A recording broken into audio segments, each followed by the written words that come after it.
Sorry about that. Out here in front of the Toffee Club here at Southeast 10th and Hawthorne, where as you mentioned, Alex Morgan has put the USA women's team out in front early in the 12th minute, getting a goal out here.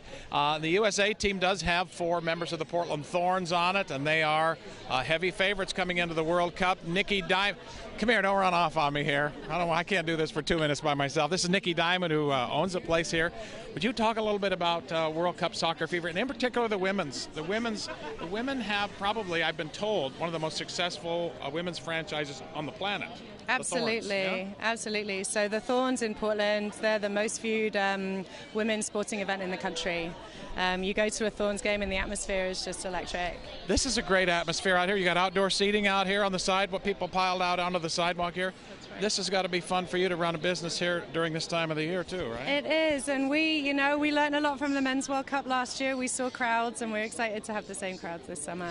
You'll be going all through the Women's World Cup here from France, I imagine, as well, right? Yeah, absolutely. Well, go ahead.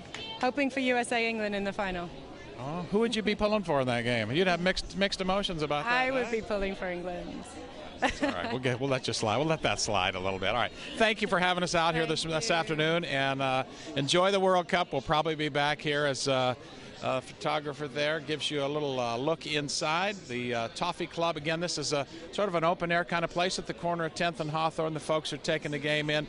They're in about the 18th minute now. USA, Alex Morgan got that goal in about the 12th minute or so.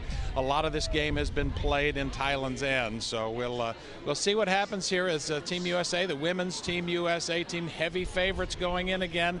They've returned 12 players from their 23-team roster. 12 players are returners from 4 years ago. So Ken and Jenny, they will undoubtedly be heavy favorites going in here to the Women's World Cup final, and they've done nothing to discourage that notion here so far. Yeah. Well, I mean, 4 Portland Thorns players. There's a University of Portland grad, and then Alex Morgan used to be a Thorns player. So absolutely, lots of representation from Portland. That's right.